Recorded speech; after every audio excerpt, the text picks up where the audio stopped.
কঠীয়া তুলিবলৈ মানুহ বিচাৰিছিলো ভাওনা ভাওনা যাবলৈ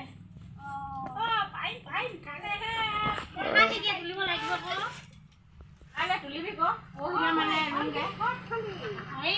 কথাটো আগতে পাতি ল'ব লাগিব দেই এইটো কথা কিছুমানে আকৌ হেৰি তুলুৱাই পিনি আমি ভাবি থাকোঁ 10 টকা ল'ম বুলি সেই 8 টকা দিয়ে 6 টকা দিয়ে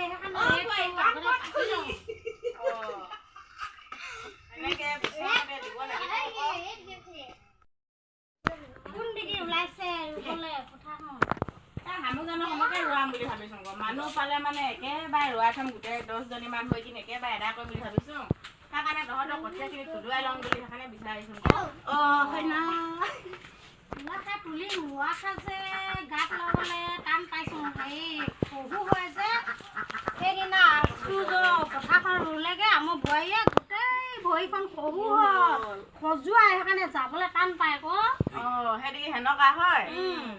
আকৌ হেৰি পইচাও দিবলৈ টান পায় 100 টকাহে দিয়ে ইমান খজুৱাখন দেখি যেনো 150 টকা দিব লাগে আকৌ হেৰি তহঁতি কেনেকৈ তুমিও আহিছানা ঘৰ চাই পিছালা এনেকৈ দিব লাগিব আকৌ এনেকৈ নহ'লেও খজুৱা দেখিয়ে 2 টকামান বেছিকৈ ভৰাই কিনে দিম আকৌ সেনেকৈ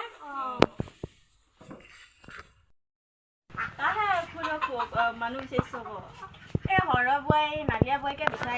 বিচাৰিছোঁ তাৰপিছত আকৌ তহঁতৰ 2জনী পাম নেকি বুলি আহিছোঁ আকৌ আৰু এই হেৰিও পাওঁ বেঙেনা বাৰীৰ পৰা আহিব লেবা কেইজনীমান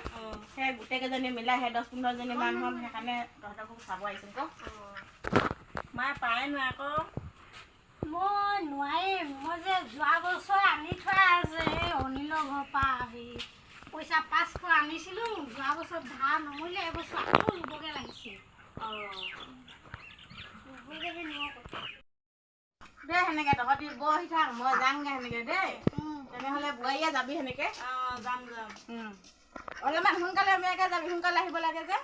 দেৰিকৈ যোৱা যদি কৰি নাথাকোঁ আৰু সিহঁতকো কৈ থৈছোঁ সোনকালে আহিবি বুলি